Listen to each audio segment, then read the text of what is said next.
이슈 칼럼 이어가도록 하겠습니다. 오늘은 미중산업경제연구소 조용찬 소장과 함께하도록 하겠습니다. 소장님 안녕하세요. 네, 안녕하십니까? 오늘은 주로 이제 지금 베이징에서 한창인 사중전회 관련 이야기 여쭤보도록 하겠습니다. 이게 사중전회가 이게 전회라고 하죠. 전체 회의는 매년 1회 이상 열리는데 이게 유독 집중이 더 되는 것 같아요, 이번에. 글로벌 시장에서 집중하고 있는 이유가 있습니까? 네, 아무래도 시진핑 지도부의 그 집권 2기 반환점을 지나는 시점이기 때문에 집권 전반기의 성과를 평가하게 되고요. 또 후반기 당 지도부의 정책 방향이 어떻게 결정되느냐를 알 수가 있기 때문에 그런데요.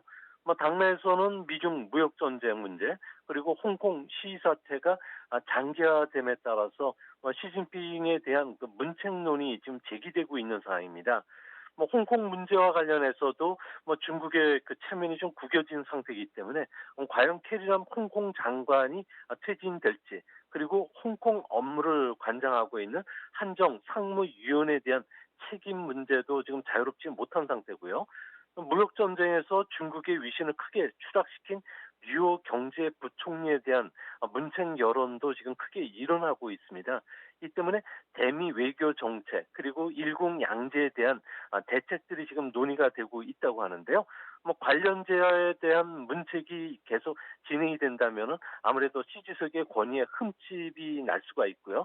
또 지금까지 지도 체제와 관련해서는 재편이 일어날 수 있는 만큼 향후 중국 지도부 내 권력 구도에도 많은 변화가 좀 초래되지 않을까 보입니다. 그렇다면 이제 사중전회 참석자 궁금하고요. 결과가 나올 거 아니에요? 회의를 하고 나면 그거 언제 나옵니까? 네, 전체 회의는 5년마다 한 번 열리는 그 당대회를 대신해서 당이 주요 결정 사항과 관련해서 내용이 나오게 되는데요. 당대회는 주주총회 성격이고요. 그리고 매년 한 번씩 있는 전체회, 전회라고 하는 부분은 회사 내 이사회 같은 성격으로 보시면 됩니다. 개최 여부는 정치국 회의에서 결정이 되고요. 보통 3일에서 5일 정도 결정이 됩니다. 참석자들은 당연직인 최고 상무위원들뿐만 아니라 중앙위원 후보위원 그리고 관련 책임자가 참석하게 되는데요. 회의 결과는 오늘 회의가 끝난 다음에 공개가 될 예정으로 있고요. 하지만 예민한 문제와 관련해서는 발표가 좀 되지는 않을 것으로 보여진다는 점에서 지금까지 계속 나오고 있는 뉴스 내용들은 확인된 토의 사항이 아니고 소문에 불과하다는 점에서는 정식 발표가 날 때까지는 좀 기다려 보셔야 되지 않을까 생각이 듭니다. 그러면 이번 사중전회 의제가 뭔지 이제 슬슬 궁금해지고요. 어떤 중요한 결정이 내려질지도 궁금한데 이 부분은 어떻게 보는 게 좋습니까? 네, 이번 의제는 중국 특색의 사회주의 제도를 개선시키는 문제, 그리고 중국의 통치 체제 시스템과 관련해서 현대화시키는 문제를 다루게 되는데요. 여기서 조금 세부적으로 들어가면요. 중국 특색의 사회주의 제도라는 것은 당의 영도 하에 경제 정책뿐만 아니라 사상 통제를 강화시키겠다는 거고요. 당에 의한 지배가 더 강화시키겠다는 겁니다. 이제 앞으로 사형 경제보다는 국영 경제가 중국 경제를 주도하기 때문에 사형 경제에 대한 국진 민폐 현상이 진행이 될 것이고요. 많은 사형 경제와 관련된 기업들이 앞으로 지배권을 뺏길 가능성이 큽니다. 또 한 가지는 은행 같은 경우에는 고객의 신용 점수를 관리를 하는데요. 이거를 조금 더 확대시켜서 국가가 인공지능을 활용해서 내년부터 중국 전 국민에 대해서 사회 신용 체계를 도입한다는 겁니다. 정무나 상무, 사회, 사법 네 가지 영역에서 개인뿐만 아니라 기업들도 평가해서 관리하겠다는 건데요. 점수에 따라서 혜택이 주어지기 때문에 앞으로 본격적인 당근과 채찍 정책을 쓴다는 점에서 개인들뿐만 아니라 기업들 같은 경우에도 중국 정부에 반대하는 의견을 내놓지는 못하지 않을까 보입니다. 또 한 가지는 홍콩을 대신해서 신천을 더 살기 좋은 국제금융센터를 발전시키기 위한 그레이트 베이 에어리어 전략이 이제 본격적으로 발표되고요.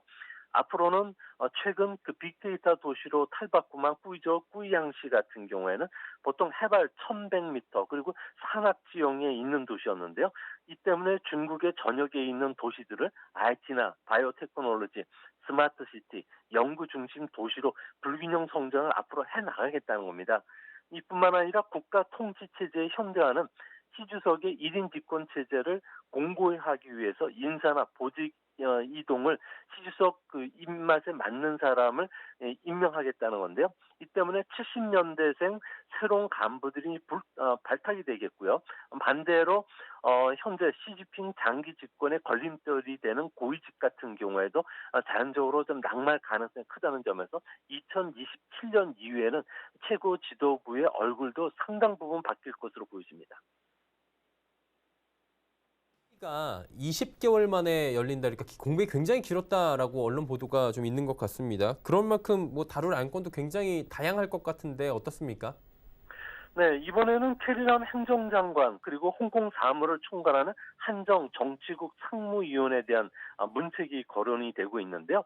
만약 경질을 하게 되면은 사실상 시 주석의 홍콩 정책 실패를 인정한 꼴이 되기 때문에 뭐 쉽지는 않을 것으로 보여집니다.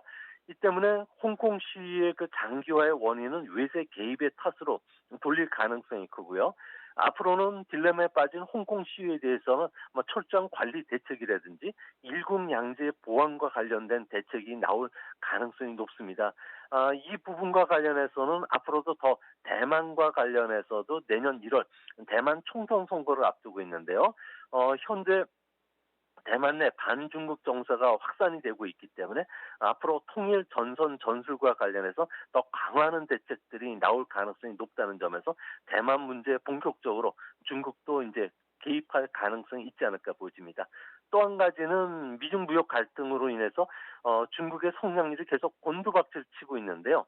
이 때문에 앞으로 경제 정책과 관련된 주요 안들이 발표될 것으로 보여지지만 이번에 그 전회에서는 아무래도 변수들이 워낙 많기 때문에 자중전회가 끝난 뒤에 중앙경제공작회의가 곧 열리게 되는데요. 여기서 실업 문제, 불출채권 문제, 기업 도산 문제, 미국의 공격을 받고 있는 중국 제조 2025와 관련된 수정 문제뿐만 아니라 지적재산권과 관련된 법률적인 보완 장치들도 마련되지 않을까 보여집니다.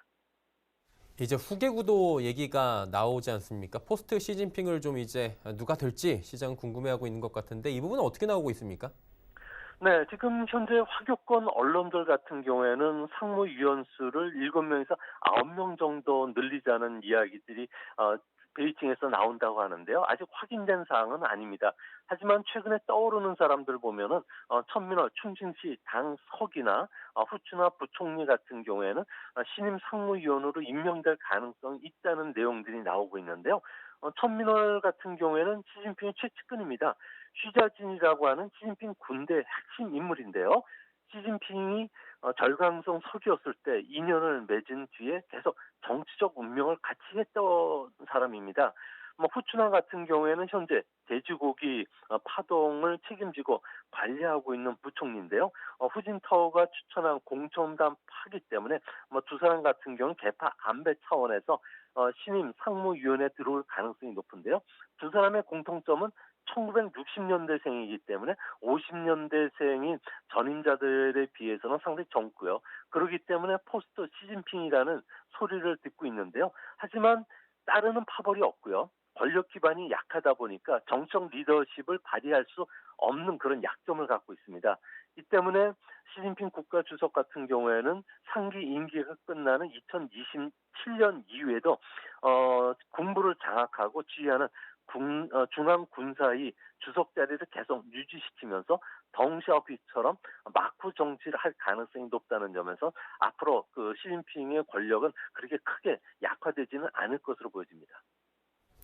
그리고 GDP 좀 여쭤봐야 될 것 같은데 바오류는 올해는 달성을 할 것 같아요. 근데 중국이 좀 이례적으로 6에서 6.5%를 잡은 부분도 좀 불안해하는 모습이었잖아요.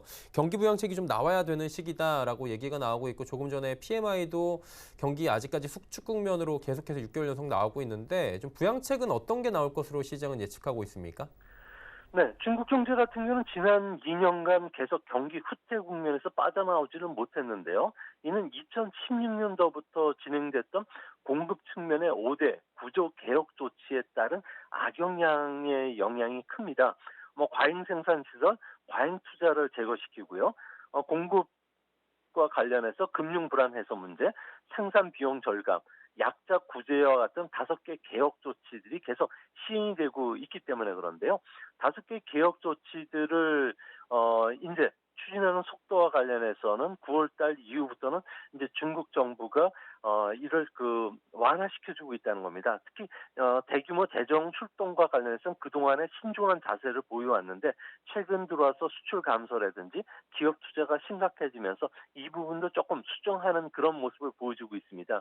이 때문에 앞으로 중국 같은 경우에는 2020년까지는 GDP 규모를 2010년 대비 2배로 늘리는 당 목표를 달성하기 위해서는 연간 6.2%의 성장이 필요하기 때문에 지금은 특별 지방세 발행을 늘려서 대규모 인프라 투자들을 확대하고 있는데요.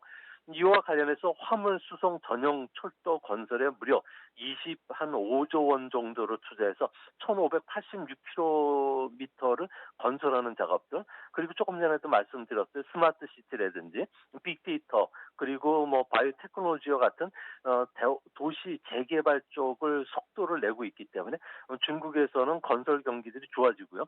지하철과 관련된 투자들도 다시 늘어나고 있다는 점에서 4분기는 분명히 9월 달보다는 좀 좋아지지 않을까 보입니다.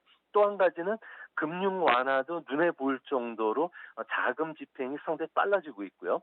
11월부터 본격적으로 5G 서비스가 도입되면서 중국에서는 신형 스마트폰이 각 회사별로 내년도에는 5G와 관련된 제품이 각 회사별로 10개 이상 나온다는 점에서 반도체와 관련된 특수들이 계속 터지는 그런 모습을 보여준다는 점에서 현재 중국 경제는 10월 달 들어서 또 앞으로 11월 달 이후부터는 지금보다는 경기가 조금씩 나아질 것으로 보여집니다.